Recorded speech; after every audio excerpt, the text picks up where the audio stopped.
14 साल की साजिश, झूठा नैरेटिव और 7 बेकसूर लोगों को फंसाया गया और बदनाम किया गया हिंदुओं को। तितली, तूने कभी सोचा है कि एक झूठ किसी इंसान की पूरी जिंदगी कैसे बर्बाद कर सकती है? क्यों भाई, ऐसा क्या हो गया?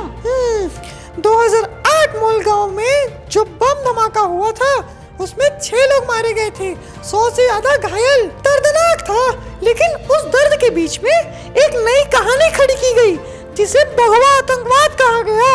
साध्वी प्रज्ञा, कर्नल पुरोहित और उनके साथ 5 और लोगों को इस षड्यंत्र में घेरा गया और उन्हें गिरफ्तार किया गया और हिंदुओं को आतंकवाद कहना शुरू किया गया। पर रेंचो अब कोर्ट ने कह दिया है कि वो सारे लोग बेकसूर हैं और ये कहानी इस पर ही है कि कैसे कांग्रेसियों ने हिंदुओं को आतंकवाद ठहरा दिया बिना किसी सबूत के, और अब जाकर कैसे कांग्रेसियों का ये प्रोपेगेंडा टूट गया। चलिए दोस्तों, हम आपको बताते हैं कि हिंदू आतंकवाद शब्द आया कहां से।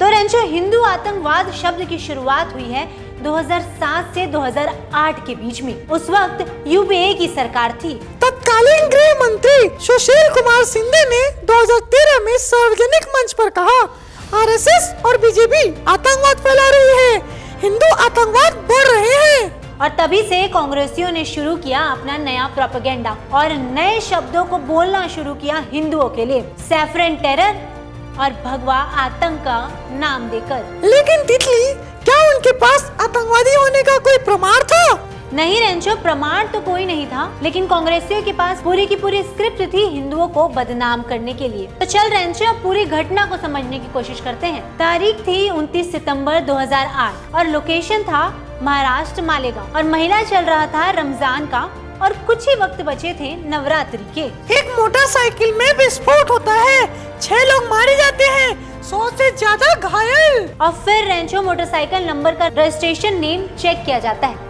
और उसके बाद पुलिस पहुंचती है साध्वी प्रज्ञा के पास और फिर गिरफ्तारी शुरू होती है। साध्वी प्रज्ञा, ले कर्नल पुरोहित, मेजर रमेश उपाध्याय, सुधाकर द्विवेदी, अजय रहेरकर, समीर कुलकर्णी, सुधाकर चतुर्वेदी। आरोप लगाया गया कि ये सभी लोग अभिनव भारत नाम के संगठन से जुड़े हैं, हिंदू आतंकवाद फैला रहे हैं। लेकिन रेंचो, असलियत तो कुछ और ही थी, सबूत तो कुछ और ही कह रहे थे, क्योंकि इनके खिलाफ तो कोई ऐसे सबूत मिले ही नहीं थे और फॉरेंसिक रिपोर्ट में भी ऐसा कुछ नहीं आया जिनसे इन लोगों को आतंकवादी कहा जा सके। लेकिन नैरेटिव बनाना था कि हिंदू भी आतंकवादी हो सकते हैं। सिर्फ साध्वी नहीं, कर्नल पुरोहित जैसे सेना के अधिकारी भी फंसाए गए जिन्होंने देश के लिए खुफिया ऑपरेशन चलाए। उन्हीं पर देशद्रोह का ठप्पा लगाया गया। पर क्यों? क्योंकि कांग्रेसियों को एक नैरेटिव बनाना था कि अब भगवा रंग पहनने वाले भी आतंकवादी हो सकते हैं और फिर उन्होंने एक शब्द गढ़ा, भगवा आतंकवाद का, और फिर राजनीति और चंद वोटों के लिए हिंदू धर्म को बदनाम करना शुरू कर दिया।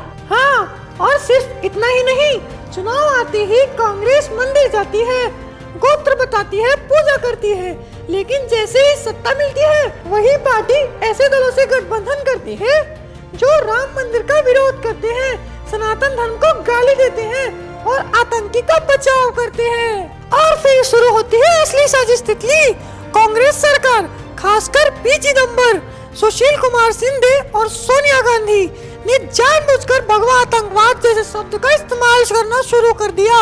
रेंचो, तुम कांग्रेसियों का प्रोपेगेंडा समझो। पहले हिंदुओं को बदनाम करते हैं ताकि मुस्लिम वोटर्स उनके बढ़ जाएं, और फिर जब चुनाव का समय आता है तो उन्हीं हिंदुओं के साथ जुड़कर उनसे वोट लेने की कोशिश करते हैं। समझ रहे हो रेंचो तुम इनकी सोची समझी रणनीति? हाँ, और इसका उदाहरण है बटाला हाउस एनकाउंटर, जहां आतंकवादियों के मारे जाने पर कांग्रेस नेता रो पड़ते हैं और वहीं साध्वी प्रज्ञा को 9 साल जेल में रहना पड़ा, कर्नल पुरोहित को 8 साल बिना ट्रायल। उन्हें जेल में मानसिक और शारीरिक यातना झेलनी पड़ती थी। और अब 17 साल बाद 2025 में ये सच सामने आ ही गया कि उनमें से कोई एक भी गुनहगार नहीं है। कोर्ट ने ये कह दिया कि वे सारे के सारे बेकसूर हैं। विशेष एनआईए अदालत के जज एके लाहौटी ने कहा, प्रोसिक्यूशन सबूत पेश करने में विफल रहा, यानी कोई ठोस सबूत नहीं, कोई गवाह पुख्ता नहीं, कहानी थी लेकिन आधार नहीं। और सोच रेंचो कि किसी के इतने साल बर्बाद कर दिए, सिर्फ इसीलिए ताकि एक झूठा नैरेटिव फैलाया जा सके। और सिर्फ इतना ही नहीं, इस केस में भारत में एक समुदाय विशेष को आतंक से जोड़ने की खतरनाक परंपरा शुरू हुई। एक तरफ कांग्रेस जो है वो भारत जोड़ो की बात करती है रेंचो, और दूसरी तरफ जो भारत की बहुसंख्यक लोग हैं हिंदू, इनके खिलाफ अपने मन में जहर भर के रखी हुई है, पता नहीं क्यों। क्योंकि उनका मकसद है हिंदू प्रतीकों को कमजोर करो और आतंकवाद को धर्मनिरपेक्ष बताओ। पर रेंचो, ये जो 17 साल खराब हुए उसका क्या? उसका जवाब कोई नहीं देगा, ना कांग्रेस, ना वो नेता जिन्होंने ये शब्द गढ़ा हिंदू आतंक, ना सोनिया गांधी माफी मांगेगी, ना चिदम्बर और सिंधे ये बोलेंगे कि उन्होंने ये धार्मिक पहचान को बदनाम किया और हिंदू शब्द के साथ आतंकवाद को जोड़कर सियासत का खेल बना दिया। कोर्ट ने तो फैसला सुना दिया है और सच भी सामने आ गया, लेकिन सवाल वही कि क्या हम भूल जाएं कि उन्होंने क्या किया? नहीं तितली, नहीं भूलना चाहिए, क्योंकि ये सिर्फ 7 लोगों की कहानी नहीं, ये उस हर हिंदू की कहानी है जिसे अपने ही देश में आतंकी बताते हैं, जहां हमें अपने ही मंदिरों के लिए लड़ना पड़ रहा है और हमारे धर्म को डेंगू मलेरिया जैसे स्टेटमेंट्स में जोड़ा जा रहा है, और जहां वोट बैंक के लिए जनेऊ धारण कर लिया जाता है और फिर अपने आप को हिंदू बताया जाता है। तो रेंचो, अब अदालत ने तो सच कह दिया है, लेकिन अब ये हमारी जिम्मेदारी है कि हमें इस सच को घर घर तक पहुंचाना है। तो दोस्तों, कमेंट सेक्शन में जरूर लिख कर जाइए कि हाँ, मैं हिंदू हूँ और मुझे हिंदू होने पर गर्व है। तो इस वीडियो को ज्यादा से ज्यादा शेयर करिए और उन नेताओं तक भी पहुंचाइए जो कहते हैं कि हिंदू आतंकवादी होते हैं, और वीडियो को लाइक करिए और सब्सक्राइब करिए हमारे channel the Raja Rancho show को।